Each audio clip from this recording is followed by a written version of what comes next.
Dakota terkejut, tubuhnya menjadi lemah, dan perlahan terjatuh di kursi. Habislah, habislah.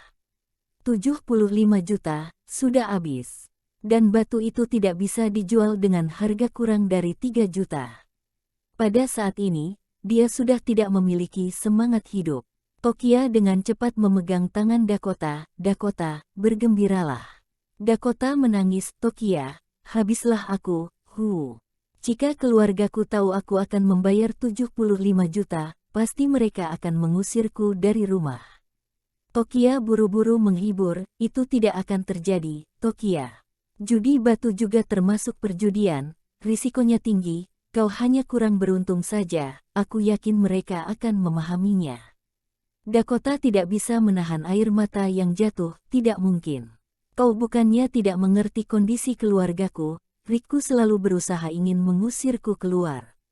Sekarang aku telah membuat kesalahan besar, dia pasti akan menggunakan hal ini untuk mempersulitku. Melihat ekspresi sedih Dakota, Tokia tidak tahu cara menghiburnya untuk saat ini. Dan Avril memandang mereka dengan tatapan aneh, ada lapisan biji kristal di luar, dan batuan sampah di dalamnya. Seperti yang dikatakan mereka, batuan sampah yang berlapis emas. Reka, apa kau pandai dalam judi batu? Bahkan kau bisa melihat, batu permata ini hanya memiliki lapisan hijau dan di dalamnya terdapat batuan sampah. Ketika ini terjadi, pandangan semua orang tertuju pada Reka, yang dikatakan Reka itu benar. Apakah dia adalah ahli judi batu? Reka mengangguk, yoh, tentu saja aku mengerti. Sejak awal aku telah membujuk Dakota, tetapi dia malah tidak mendengarku, dan bahkan menjawab dengan kasar. Aku juga tidak tahu harus berbuat apa. Tokia berkata, dalam 5 tahun terakhir, mengapa aku tidak pernah melihatmu judi batu? Satu lagi, kau belajar di mana teknik judi batu?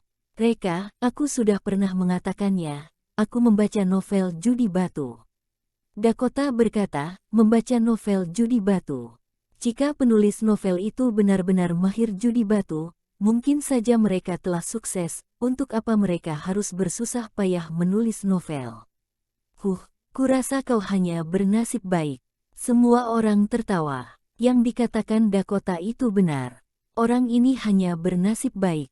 Jika tidak, mana mungkin dia mau melakukan pekerjaan dengan gaji 7.500 yuan per bulan. Dia pasti akan menggunakan kemampuan judinya untuk meraup uang puluhan juta per tahun. Tamara tiba-tiba berkata, hei cantik, jadilah pacarku. Aku tidak hanya memberimu batu permata, bahkan aku bisa mengangkatmu menjadi tuan rumah di rumahmu sendiri, jadi kau tidak perlu khawatir dengan keluargamu. Semua orang terdiam, wanita cantik itu, tak disangka dia seorang lesbian, benar-benar sampah. Dakota memelototi Tamara tanpa berbicara. Reka berkata dengan cuek, Tamara, orang sepertimu ini ditakdirkan untuk mati sendirian. Apa kau tidak malu mengejar orang dengan membawa sepotong sampah? Tamara berkata dengan cuek, kau hanya beruntung sekali, dan merasa dirimu sudah sangat hebat. Ayo, bantu aku belah batu itu, aku akan membuatnya malu. Anggota staf buru-buru berkata, Nona Tamara, bagian mana yang ingin dibelah? Sebelum Tamara berbicara, semua orang berkata, apakah ini perlu ditanyakan? Yang benar adalah diusap, ya, melalui lapisan kulit luar, aku bisa melihat dengan samar warna kehijauan itu, dan dengan sekali usap sudah bisa terlihat. Tamara, usap, staf menjadi sibuk, benar saja, mereka mengusapnya sembarangan, dan ternyata muncul warna hijau.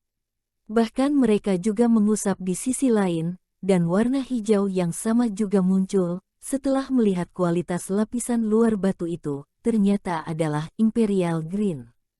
Tidak sedikit orang yang menangis terharu, karena bisa melihat batu mulia emerald hijau seberat 3 ton lebih dengan mata kepala mereka sendiri, sehingga seumur hidup tidak ada penyesalan.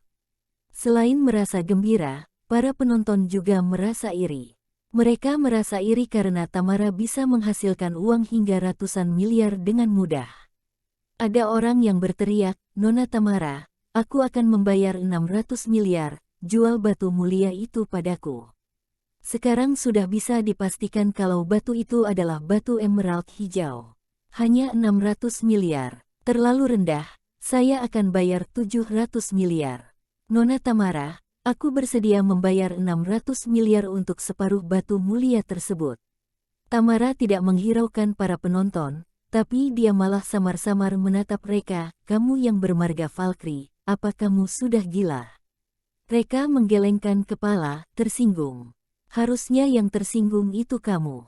Batu mulia ini memang besar, dan lapisan permukaan batu emerald hijaunya memang bernilai, akan tetapi tidak bisa menjamin kualitas di dalamnya. Kalau kamu menawar dengan harga 500 miliar, kerugiannya paling tidak 400 miliar.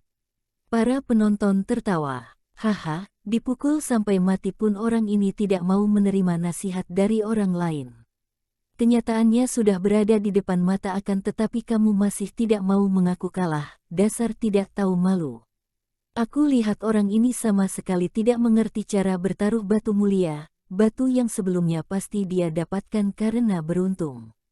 Benar sekali, kalau orang ini memang mengerti cara bertaruh batu mulia, maka aku akan memposting video live makan kotoran. Reka menatap orang yang terakhir bicara, dan berkata, baiklah. Aku belum pernah melihat orang makan kotoran lo. Tamara, apakah kamu berani memperlihatkan bagian dalam batu mulia itu? Tamara menjawab, kenapa tidak? Jujur saja, aku sangat ingin melihat orang yang bisa makan kotoran, tapi dia kelihatannya tidak akan kalah jadi tidak usah makan. Begini saja, kalau isi batunya memang sangat berharga, maka kamu makan kotoran di hadapan para penonton, bagaimana?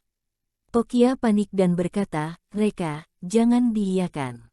Hari sudah semakin larut, lebih baik kita cepat pulang. Sebenarnya meskipun Tokia bukan ahlinya, akan tetapi dia bisa melihat kalau batu mulia ini sangat berharga. Kalau Reka bertaruh dengannya, sudah pasti kalah. Makan kotoran adalah hal yang tidak mungkin, namun Tamara pasti akan menggunakan cara lain untuk mempersulit Reka. Perempuan ini berani merogoh kocek sebesar 500 miliar, sudah pasti dia bukan orang biasa, lebih baik jangan cari masalah dengannya. Tapi, Reka malah menenangkan Tokia, Tokia, tenang saja, aku tahu batasannya. Tamara, aku setuju dengan caramu, ayo belah batunya. Tamara tertawa terbahak-bahak, cool. Belah batunya. Amarah Dakota sudah tidak bisa ditahan lagi. Dia langsung menyerbu ke depan. Bajingan ini hanya sedang mempermalukan dirinya sendiri. Baiklah, kamu sendiri yang bilang ingin makan kotoran, kalau begitu silakan. Orang seperti itu harus diberi pelajaran. Dengan sangat hati-hati para pegawai membelah batu mulia tersebut menjadi dua bagian. Para penonton mulai mendesak ke depan supaya bisa melihat dengan jelas. Namun setelah dibelah, terdengar seruan terkejut dari para penonton seperti, oh Tuhan, sialan, ini tidak mungkin. Apa yang kita lihat sebenarnya lapisan luar batu mulia tersebut adalah batu emerald green kelas atas, sedangkan bagian dalamnya. Baiklah, bagian dalamnya juga batu emerald green. Hanya saja, bagian dalam batu mulia itu ternyata penuh dengan garis retakan yang bentuknya seperti sarang laba-laba. Bahkan ada banyak bintik hitam yang memenuhi bagian dalam batu mulia tersebut. Lantas, apa artinya? Ini berarti dilihat dari keseluruhan batu mulia tersebut, hanya emerald green di bagian luar yang bisa diproses menjadi batu permata. Sedangkan bagian dalamnya hanya dianggap sebagai batu giok biasa dan hanya bisa diproses menjadi benda seni. Tentu saja bagian yang retak dan bintik hitamnya bisa dibuang, kemudian bisa dibentuk menjadi perhiasan-perhiasan kecil. Akan tetapi dengan begitu nilainya menyusut sangat banyak.